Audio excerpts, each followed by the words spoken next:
So I'm going to be reading the first 6 pages of chapter 15, and my buddy Jack will be reading the other 6 pages of chapter 15. After many telephone calls, much pleading on behalf of the defendant, and a long forgiving letter from his mother, it was decided that Dill could stay. We had a week of peace together. After that, little it seemed, a nightmare was upon us. It began one evening after supper. Dill was over. Aunt Alexandra was in her chair in the corner. Atticus was in his. Jem and I were on the floor reading. It had been a placid week.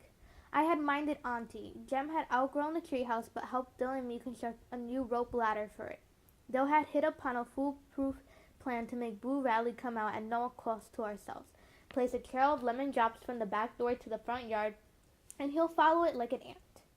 There was a knock on the front door. Jem answered it and said it was Mr. Heck Tate. "Well, ask him to come in," said Atticus. "I already did. There's some men outside in the yard. They want you to come out." In Maycomb, grown men stood outside in the front yard for only 2 reasons, death and politics. I wonder who had died. Jem and I went to the front door, but Atticus called, "Go back in the house." Jem turned out the living room lights and pressed his nose to a window screen.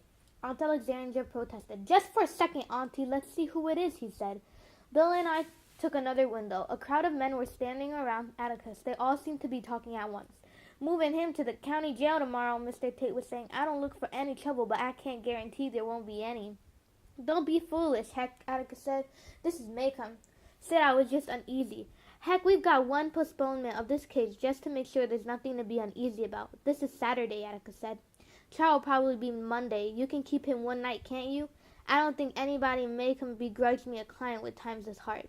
There was a murmur of glee that died suddenly when Mr. Link Diaz said, "Nobody around here is up to anything. It's that old Sarum bunch I'm worried about. Can't you get a what is it, Heck?" "Change of venue," said Mr. Tate. "Not much point in that now, is it?" Atticus said something inaudible. I turned to Jem, who waved me to silence. "Besides," Atticus was saying, "you're not scared of the crowd, are you?" "Know how they do when they get shinnied up. They don't usually drink on Sunday. They go to church most of the day," Atticus said. "This is a special occasion, though," someone said. They murmured and buzzed until Auntie said if Jem didn't turn on the living room lights, she would disgrace the family. Jem didn't hear her. "Don't see why you touched it in the first place," Mr. Link Diaz was saying. "You got everything to lose from this, Atticus. I mean everything." "Do you really think so?" This was Atticus' dangerous question. "Do you really think you want to move there, Scout?" Bam, bam, bam, and the checkerboard was swept clean of my men. "Do you really think that, son? Then read this." Jem would struggle the rest of an evening through the speeches of Henry W. Grady. "Link, that boy might go to the chair, but he's not going to tell the truth told." Atticus' voice was even, "And you know what the truth is." There was a murmur among the group of men, made more ominous when Atticus moved back to the bottom front step and the men drew nearer to him. Suddenly Jem screamed, "Atticus, the phone's ringing!" The men jumped a little and scattered. They were people we saw every day. Merchants, in-town farmers. Dr. Reynolds was there, and so was Mr. Avery.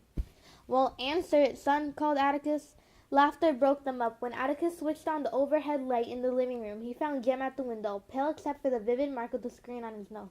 "Why on earth are you all sitting in the dark?" he asked. Jem watched him go to his chair and pick up the evening paper. I sometimes think Atticus subjected every crisis of his life to tranquil evaluation behind the Mobile Register, the Birmingham News, and the Montgomery Advertiser. "They were after you, weren't they?" Jem went to him. "They wanted to get you, didn't they?" Atticus lowered the paper and gazed at Jem. "What have you been reading?" he asked. "There," he said gently. "No, son, those were our friends." "It wasn't a gang?" Jem was looking from the corners of his eyes. Atticus tried to stifle a smile, but didn't make it. "No, we don't have mobs and that nonsense in Maycomb. I never heard of a gang in Maycomb." "Ku Klux got after some Catholics one time. Never heard of any Catholics in Maycomb either," said Atticus. "You're confusing that with something else. Way back about 1920, there was a Klan, but it was a political organization more than anything. Besides, they couldn't find anybody to scare. They paraded by Mr. Sam Levy's house one night. But Sam just stood on his porch and told them things had come to a pretty pass. He sold them the very sheets on their backs. Sam made them so ashamed of themselves they went away. The Levy family met all criteria for being fine folks. They did the best they could with the sense they had, and they had been living on the same plot of ground in Maycomb for 5 generations. "The Ku Klux is gone," said Atticus. "It will never come back." I walked home with Dill and returned in time to overhear Atticus saying to Auntie, "In favor of Southern womanhood as much as anybody, but not for preserving polite fiction at the expense of human life," a pronouncement that made me suspect they had been fussing again. I saw Jem and found him in his room, on the bed deep in thought. Have they been at it, I asked. Sort of. She won't let him alone about Tom Robinson. She almost said Atticus was disgracing the family. Scout was scared. Scared of what?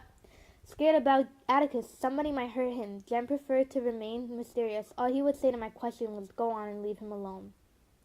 Next day was Sunday. In the interval between Sunday school and church, when the congregation stretched its legs, I saw Atticus standing in the yard with another knot of men. Mr. Heck Tate was present, and I wondered if he had seen the light. He never went to church. Even Mr. Underwood was there. Mr. Underwood had no use for any organization but the Maycomb Tribune, which he was the sole owner, editor, and printer.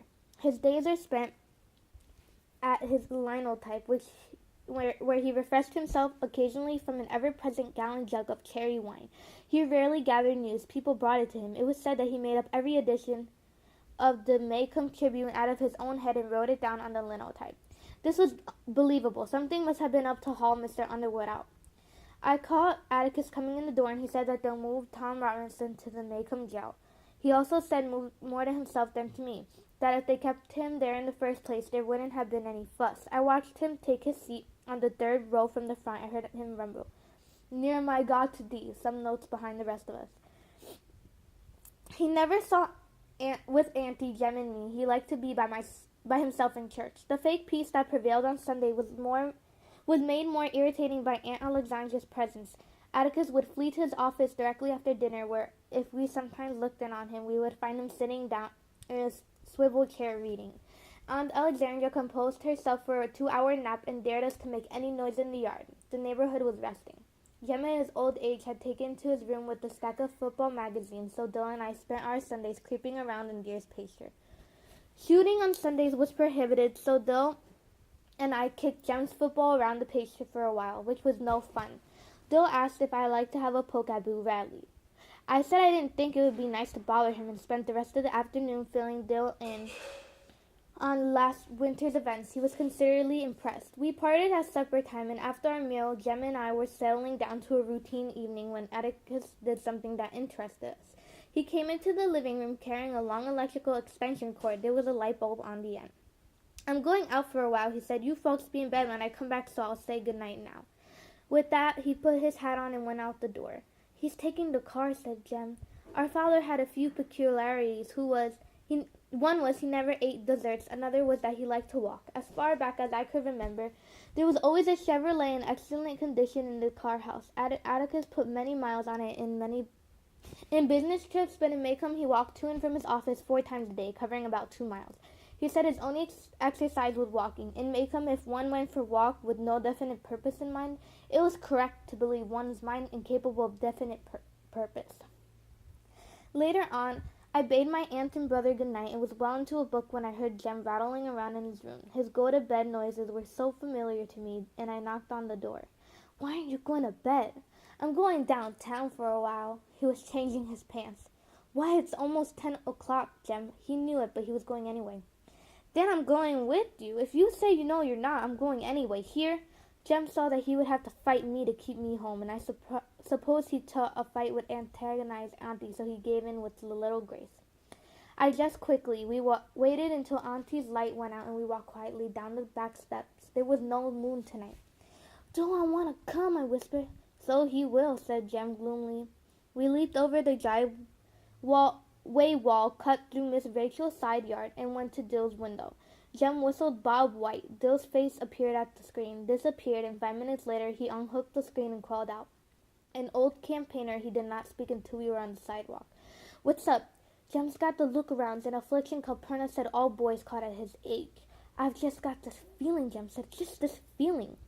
We went by Mrs. DeBoe's house, standing empty and shuttered, her camellias grown up in weeds and Johnson grass. There were 8 more houses to the post office corner. The south side of the square was deserted. Giant monkey puzzled bushes bristled on each corner, and between them an iron hitching rail glistened under the street lights. A light shone in the county toilet. Otherwise, the side of the courthouse was dark. A larger square of stores surrounded the courthouse square. Dim lights burned from deep within them. Atticus' office was in the courthouse when he began his law practice. But after several years of it, he moved to quieter quarters in the Maycomb Bank building. When we rounded the corner of the square, We saw the car parked in front of the bank. "He's in there," said Jem. But he wasn't. His office was reached by a long hallway. Looking down the hall, we should have seen Atticus Finch, attorney at law, in small silver letters against the light from behind his door. It was dark. Jem peered in the bank door to make sure. He turned the knob. The door is locked. Let's go up to the street. Maybe he's visiting Mr. Underwood. Mr. Underwood not only ran the Macomb Tribune office, he lived in it. That is it. Above it, he covered the courthouse and jailhouse news simply by looking out his upstairs window. The office building was on the northwest corner of the square, and to reach it we had to pass the jail.